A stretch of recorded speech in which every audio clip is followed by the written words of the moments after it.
Friends, எங்கள் மாடி தோட்டத்திலேருந்து எடுத்த கொத்தமல்லியை வந்து இன்றைக்கி நான் எப்படி சட்னி அரைக்கணும்னு காட்ட போகிறேங்க. தோசை, இட்லி எல்லாத்துக்குமே தொட்டு சாப்பிட்லாம். அதுக்கு என்னென்ன தேவையான பொருள்னு பார்த்தீங்கன்னா, உளுத்தம்பருப்பு, பச்சை மிளகாய், 2 வரமிளகாவும் சேர்த்துருக்கேன், தேங்காய், கொஞ்சம் புளி, அப்புறம் இந்த புதினா ஒரு கட்டுங்க. இதெல்லாம் நம்ம எண்ணெயில் முதல்ல ஃப்ரை பண்ணி எடுத்துக்கணுங்க. முதல்ல உளுத்தம்பருப்பு போட்டுக்கிறேங்க. இதுதான் ஹைலைட்டு. உளுந்து வறுத்து அரைச்சோம்னா நல்லாயிருக்கும். இது நல்லா சவக்க வறுக்கணும், ஆனால் தீய விடக்கூடாது. அதுலேயே என்ன பண்ணலான்னா, கொஞ்சம் எண்ணெய் சூடாக இருக்கு இல்லைங்களா, அந்த புளிலாம் அப்படியே போட்டு நம்ம எடுத்துக்கலாம். பருப்பு ஃப்ரை ஆகிறதுக்குள்ளே அந்த புளியை வறுத்து எடுத்துக்கலாம். இந்த பாருங்கள், இந்த புளியை அப்படியே தட்டில் எடுத்து வச்சுக்கிட்டேன். அப்புறம் இந்த பச்சை மிளகாவையும் வரமிளகாவையும் அதிலேயே போட்டுடலாம். அந்த எண்ணெய், அதாவது பருப்பு ஃப்ரை ஆகிறதுக்குள்ளே இதெல்லாம் நம்ம வறுத்து எடுத்துக்கலாங்க. நல்லா இருக்குங்க இந்த கொத்தமல்லி சட்னி. அதுவும் நம்ம மாடி தோட்டத்து கொத்தமல்லி, கெமிக்கல் இல்லாமல் சூப்பராக இருக்கும் டேஸ்ட்டாக நம்ம செஞ்சோம்னா. ஆனால் பச்சை மிளகா கொஞ்சம் வெடிக்கும், கொஞ்சம் தூரம் நின்றுக்கணும் ஃப்ரை பண்ணும்போது மட்டும். சும்மா லேசாக ஃப்ரை ஆனால் போதாது. எல்லாத்தையும் ஃப்ரை பண்ணி நம்ம சேர்த்தோம்னா தான் அந்த சட்னி வந்து டேஸ்ட்டு கொடுக்கும். சிலர்லாம் வந்து அப்படியே அரைச்சிடுவாங்க, அது நல்லாயிருக்கும். இப்போ பாருங்கள், உளுந்து வந்து நல்லா ஃப்ரை ஆகிடுச்சு பாருங்கள். இப்போ வந்து இதை அப்படியே அதை உளுந்து எடுத்துக்கலாம். நம்ம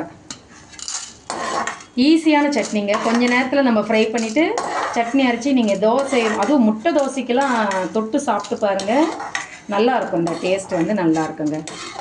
ஆனால் தீயாமல் அது பாருங்கள், இந்த மாதிரி பொண்ணு, அதாவது என்ன சொல்லுவோம், கோல்டன் கலரில் இருக்கணுங்க.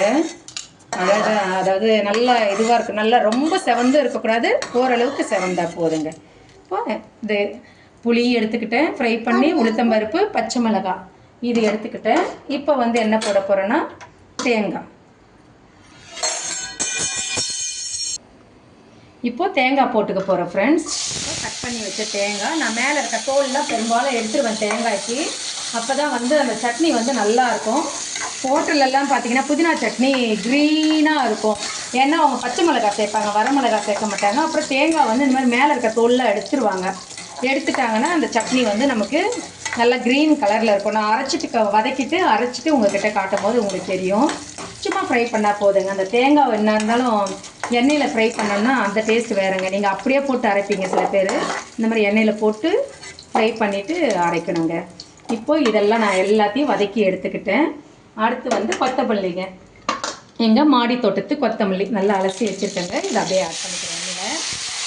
சவுண்டு நல்லா கேட்டுருக்கேன், தண்ணியாக இருக்குது. நல்லா தண்ணி வடிக்கணும்னு இது பண்ணிக்கிறேங்க.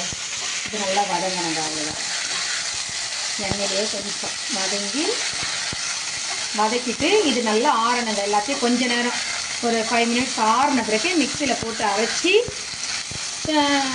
தாளிச்சிட்டு சாப்பிட்டோம்னா அவ்வளோதாங்க. அதாவது ரொம்ப திக்காகவும் இதை அரைக்கக்கூடாது, தண்ணியாகவும் அரைக்கக்கூடாது, மீடியமாக இருக்கணும். ஹோட்டலில் இருக்கிற மாதிரி இருக்கணும். சிலர்லாம் வெங்காயம் தக்காளிலாம் சேர்ப்பாங்க, அது அவங்கவுங்க விருப்பம். ஆனால் நீங்கள் இந்த மாதிரி செஞ்சிங்கன்னா இன்னும் டேஸ்ட்டாக இருக்கும். இந்த பாருங்கள், இப்போ எல்லாத்தையும் நாங்கள் வதக்கிட்டோம், எண்ணெயில் நல்லா ஃப்ரை பண்ணி வச்சிட்டோம். எப்படி அந்த ஆவி பறக்குது பாருங்கள். இந்த சூடு ஆறட்டும்னு சொல்லிவிட்டு மிக்சியில் போட்டு அரைச்சிக்கலாங்க. கொஞ்சம் நேரம் வெயிட் பண்ணலாம், ஒரு 5 மினிட்ஸ் வெயிட் பண்ணலாம் ஃப்ரெண்ட்ஸ். இப்போது எல்லாத்தையும் ஜாரில் போட்டுக்கலாங்க. மிக்சியில் அரைக்கிறதுக்கு சூடு ஆறிடுச்சு. இது ஃபஸ்ட்டு வந்து அந்த தேங்காய், உளுந்து, பச்சை மிளகாய், புளி இதை முதல்ல அரைச்சிக்கலாம். அப்புறம் கொத்தமல்லி போட்டு உப்பு போட்டு அரைச்சிடலாங்க. நான் அரைக்கிறதே உங்கள்கிட்ட காட்டுறேன். மிக்சியில் போட்டு அரைச்சிடுறேன்.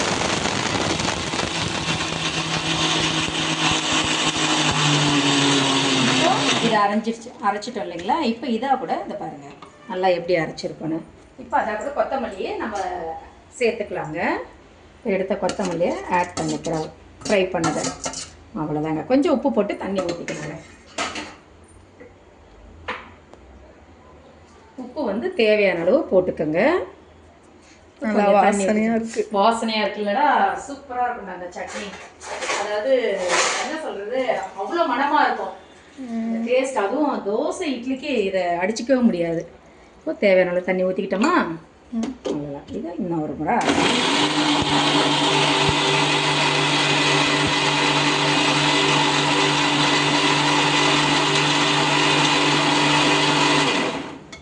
அரைச்சிட்டோம்.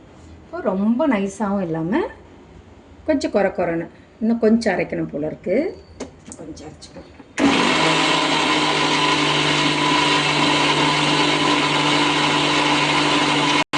இப்போ இந்த சட்னி அரைச்சிட்டேங்க. இந்த கப்பில் வந்து கிண்ணத்தில் நான் போட்டுக்கிறேன். இந்த பாருங்கள் எவ்வளோ பார்க்கும் போது எப்படி இருக்குது பாருங்கள், க்ரீனிஷாக கலரு. இது கொஞ்சமாக தண்ணி சேர்த்துக்கலாங்க. இப்படியே கூட தாளித்து சாப்பிட்றதா இருந்தாலும் சாப்பிட்லாம். இல்லை கொஞ்சம் ஆளுங்க நிறைய இருக்காங்க நம்ம வீட்டில் வந்து மெம்பர்ஸ் அதிகமாக இருக்காங்கன்னா கொஞ்சம் தண்ணி கொஞ்சம் ஊற்றி கொஞ்சம் இது பண்ணிக்கலாம். ஆனால் அதுக்காக ரொம்ப தண்ணியெல்லாம் சேர்த்தோம்னா நல்லா இருக்காதுங்க. இப்போ நாங்கள் தாளிக்கும் போது காட்டுறோம். இப்போது எண்ணெய் வந்து ஒரு 2 ஸ்பூன் சேர்த்துக்கிட்டேங்க, போதும் தாளிக்கிறதுக்கு. இப்போ கடுகு, உளுத்தம்பருப்பு, கொஞ்சோண்டு ஜீரகங்க, ஒரு 2 ஜீரகம், கொஞ்சம் ஒரு 1/2 ஸ்பூன். இது நல்லா பொரியட்டுன்னு சொல்லிவிட்டு நான் கொஞ்சம் எண்ணெய்லாம் கொஞ்சம் தாராளமாக தாங்க ஊற்றுவேன். அவங்கவுங்க விருப்பம் தான் எண்ணெய்லாம் ஊற்றுறதெல்லாம். ஒவ்வொருத்தருக்கு எண்ணெய் உடம்புக்கு சேராது, ஓரளவுக்கு ஊற்றி இது பண்ணுவாங்க. நாங்கள் வந்து கொஞ்சம் எண்ணெய் அதிகமாக சேர்த்துப்போங்க. இது நல்லா பொரிய ஆரம்பிக்கட்டும். கடுகுலாம் நல்லா வெடிக்க ஆரம்பிச்சிருச்சுங்க. எப்போவுமே கடுகு நல்லா பொரிஞ்ச பிறகு நம்ம கறிவேப்பிலை போட்டு இறக்கணும்னா தான் நல்லா இருக்கும். எந்த ஒரு சமையலுமே இந்த மாதிரி சவுண்டு கேட்கணும். சமையல்னால் இந்த மாதிரி ஒரு சவுண்டு வரணும், பொரியிற சவுண்டு. அவ்வளோதான் ஃப்ரெண்ட்ஸ். இப்போ நம்ம சட்னி அரைச்சிட்டோம். இதை அப்படியே நான் அரைச்சி வச்சுருக்கேன் இல்லைங்களா, அந்த கிண்ணத்தில் ஆட் பண்ணிக்கிறேங்க. இப்போது இதில் இருக்க சட்னி இதில் கொஞ்சம் அதில் கடாயில் இருக்கிறதுல ஒட்டின இருக்கிறதுல வந்துடும் நமக்கு. அவ்வளோதான் ஃப்ரெண்ட்ஸ். இது வந்து கொத்தமல்லி சட்னிங்க, எங்கள் மாடி தோட்டத்து கொத்தமல்லி சட்னிங்க. எப்படி இருக்குது பாருங்கள், பார்க்கும் போதே சாப்பிட்ணும் போல் இருக்கும். இப்போ நாங்கள் ஒரு தோசை ஊற்றி எங்கள் குழந்தை வீட்டில் இருக்கான், சின்ன பையன், அவனுக்கு கொடுக்க போகிறோம். அவனுக்கு ரொம்ப பிடிக்கும் சர்வேஸ்ன்னு சொல்லிட்டு. இப்போ பாருங்கள் முட்டை தோசை ரெடி ஆகுதுங்க. அப்படியே ஒரு முட்டை ஊற்றி பெப்பர் போட்டு சால்ட்டு போட்டு வச்சுருக்கேங்க. அப்படியே திருப்பி போட்டு இருக்குதுங்க செவக்க. அப்படியே பண்ணிவிட்டு இதுக்கு நம்ம அந்த சட்னியை கொத்தமல்லி சட்னி தொட்டு சாப்பிட்டா அவ்வளோ டேஸ்ட்டாக இருக்குங்க. பார்க்கும் போதே நாக்கில் எச்சி ஊறுங்க நமக்கு. குழந்தைங்களுக்குலாம் இப்படி செஞ்சு கொடுத்தோம்னா ரொம்ப பிடிக்கும். இந்த தோசை இட்லிக்கும் காலையில் வந்து இட்லி ஊற்றிட்டும் நம்ம செய்யலாம். ஆனால் அந்த முட்டை தோசைக்கு அல்டிமேட்டாக இருக்கும் இந்த கொத்தமல்லி சட்னி வந்து. இது இப்போ பாருங்கள், இப்போ முட்டை தோசை ரெடி பண்ணிவிட்டுங்க. இதுக்கு கொத்தமல்லி சட்னி எவ்வளோ அல்டிமேட்டாக இருக்குது. கலர் பார்க்கும் போது எப்படி இருக்குது பாருங்கள், நாக்கில் எச்சில் ஊறும். இப்போ எங்கள் தர்ஷினிக்கு இது தாங்க நான் ஊற்றி கொடுக்குறேன். அவள் இதை தான் சாப்பிட போகிறா. என் பையனுக்கும் இதே தாங்க இன்றைக்கி. எங்கள் வீட்டில் இன்றைக்கி தோசை, முட்டை தோசை, கொத்தமல்லி சட்னிங்க.